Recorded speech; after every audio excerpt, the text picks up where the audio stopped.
Hello, another day, another vlog. This was quite unprepared for. And it's so funny because a while back I was having a conversation with a good old friend of mine who's in the creative space. He's a writer, and he was telling me that there's a difference between sitting down and writing, and actually writing something substantial other than sitting down and writing just for the sake of it. Those are two different people. You can write, but at the end of it all, you have written much crap. And it made me like reminisce on those words because I keep on showing this. I keep on showing up on this channel without a plan, just seated there, just talking without even a roadmap as to where I am going and getting to. But I just feel like I need to be doing something, and this has challenged me. Maybe I need now to go back to the drawing board because right now I've come to realize is that I get to articulate myself much better. And that's the pro of starting out when you don't have an audience, because at the end of it all, I feel if I had an audience, that would really infiltrate as to exactly what I wanted to talk about. I did an entire season of podcasting, in as much as no one listened to it. At the end of it all, I felt proud of myself. I think I had more than 20 episodes, but I used to show up, and there was that feeling of joy whenever I would like get to the end of a podcast and post it. And I did it. And I think in as much as we have to get something substantial of it, first of all, it's by starting out with exactly what you have at your disposal. I really hope I'm getting somewhere, but I'm glad that I get to show up. Actually, the pro of now doing this is that I get to do it without an expectation of an audience, and apart from that, I get to show up because if I had an audience in mind, probably I wouldn't be showing up. I would be hesitant because I would think, what are they going to think? But now the fact that I get to show up, I would say this is the training ground. And in the training ground, at times you have to be your biggest cheerleader. At times you have to be the one who gets to critique your work. If you've read the book, what is it called? Mastery. It's a book that really helped me, and it's a book at the back of my mind. So today, let's talk of how my weekend has been. Yesterday, I left work at around 1, then got into the house at 14 hours, 14:00 hours. My kitchen was a mess. My kitchen was a mess. It was a mess. At home, I don't think that you can go on for hours without doing dishes. When I started living by myself, I can go for 2 days without doing dishes. I know it's such a shame. And at times I get to my house because the first thing that you get when you get to my house, the first entry is you meet the kitchen. At times it stinks. Yes, I know it's embarrassing for a lady to say that, but that's the situation. I don't like doing dishes. And so the first thing that I did when I got to the house was to do the dishes. By this time I was exhausted. I had leftovers for the previous day, that is on Friday, so that is exactly what I ate. Then somehow found myself exhausted, thought to myself, what is it that I should be doing? I bought two books. I bought this book, Bona Crime by, I don't know, Bona Crime by Trevor Noah. Oh my goodness, it's hilarious. I don't know the last time that I read someone autobiography. And the next book that I bought was this one, Thomas Sankara Speaks.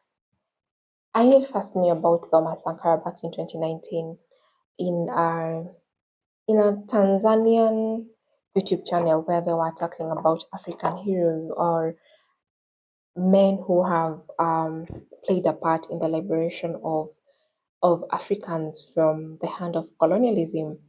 And I came across him, and for a very long time I've been thinking to myself, what genre do I really want to focus on? What is it that I really want to read? And I thought to myself, I have to change because nowadays, when it comes to novels, just telling me that I will sit and read an entire novel, it's becoming difficult. It's becoming difficult. So I've just decided to shift and start focusing on maybe autobiographies more so of African people.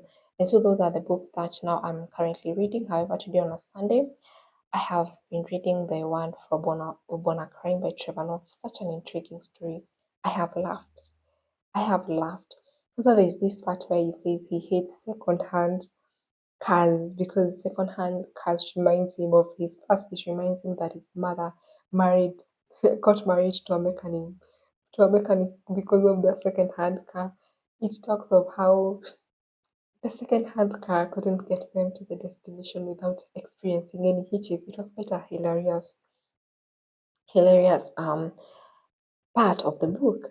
So where was I? I came into the house, did the dishes, sat there, cleaned up or tidied up my room.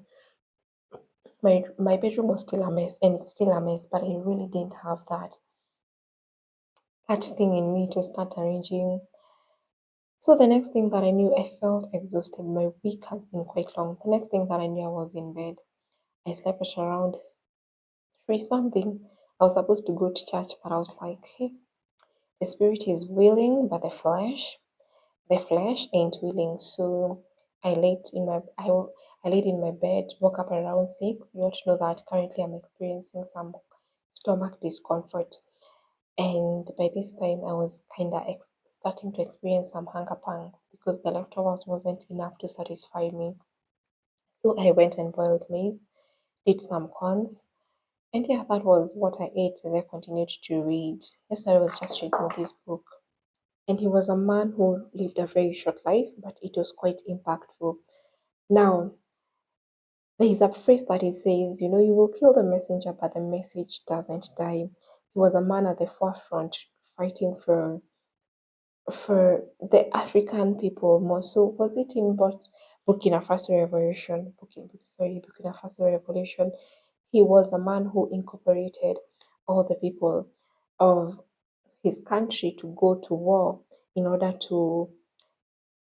um to destabilize the unity of the colonialists, and he achieved that when he went, and there was this revolution that really went on, and that's how he found himself in the leadership. Actually, I've not read a bit of it. However, his speeches, they are worthwhile, and his speeches are some of the areas that I will try to read through and see of how I can improve on it. So I went to sleep from 6. I woke up, read the book and everything. I just feel like I need my days to be quiet and silent.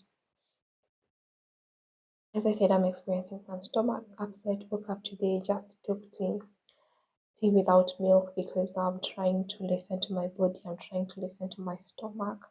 In the evening, I think I will just make porridge and we're done for the day. Tomorrow we resume to work. And now that is how my weekend has been. Now, reading this book has reminded me of Charlie Kirk with Normal, a man who passed on at the age of 31, but his work will outlast his years.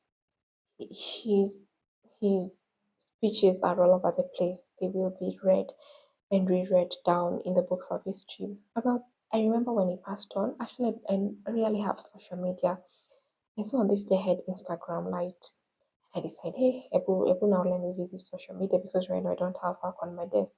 And the first post that I came across was by a man of God who is called John Bevere. And he had written a prayer for Charlie Kirk. God, um, we pray for him that he will survive. He had been shot, and I was shocked. I was shocked. As I went and swiped, I saw people talking about Charlie Kirk that he's normal. I was shocked. I was starstruck because there's someone that I listened to. And just to imagine that slightly a few weeks, I'd come across one of his debates in Cambridge University, where I think that was the first time that I did not agree with him. The points that he had to make in regards to the Israel and Palestine war. I was like, okay, this is quite weird for Charlie Kirk to have these opinions because I feel as though for a huge part of my life I've really um agreed to what he has said, and I was in shock.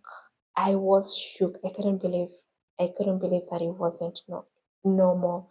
And just to learn of how he passed on, that was the most devastating bit of it. So I decided, well, let me call my friend. He's the only one that I know who could be knowing this person. And I called him and I said, Guy, have you heard about Charlie Kirk? First of all, I texted him. Then when he said he knew him, I decided to give him a call. And I think maybe I didn't expect the response that he had, because he went ahead and labeled him as a racist. He went ahead and labeled him as someone who was on the extreme side of things. And I think I was like, oh, this is not who I should be conversing with in the first place. So I told him I will call him back, and I've never called him.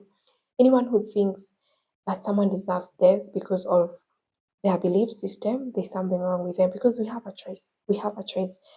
And he didn't try to impose his beliefs on people. He tried to reason with the people and show them that this is exactly what it entails when you cross on the other side. These are the pros and cons that you get when you try to live away from a life where Christ is not in it. This is the downside of being a liberal, of advocating for abortion, of advocating for not having religious systems your in your regime. This is, I think, when I look back at it, he spoke sense, and that is something that people did not agree on. So I didn't call my friend back. I just came and sat and saw some of the videos that he would make. I listened to Candice Owens, the stupid attribute to him, and it was quite sad. And the fact that I'm out of social media and now I have YouTube, I keep up scrolling, and the thing that I keep on meeting is, Charlie Kirk. Charlie Kirk is normal. He was a man who had an impact. He was a man who lived 31 years. 31 years that were fully packaged. 31 years that did not go to waste. 31 years that, in as much as he has lived early, his voice, just like Miles Monroe, just like Sankara, their voices are still alive. But what really saddened me was the wife. The loss. He has young kids. These kids will grow up without a father. These kids will grow up knowing that his father was loved and hated in equal measure. But his father, his passing on, has brought many to Christ. And that means that his assignment even goes beyond his death. And his death didn't stop from fulfilling that which exactly God had brought him on earth to do. So even as the life of Sankara, till day, in as much as he was assassinated, his his his belief system, what he stood up for, still reigns. And that's it. That's how I spent my Sundays. As I'm still deliberating on what I want to do with my life, I think I know exactly what I want to do with my life. I know exactly the path that I want to take. However, at times people never talk about how at times we don't have that privilege. Sometimes you have to be on a road that we are forced to walk on before we find a road that we want to work on. I desire to create a routine that is away from the 9 to 5 p.m. I don't see myself, or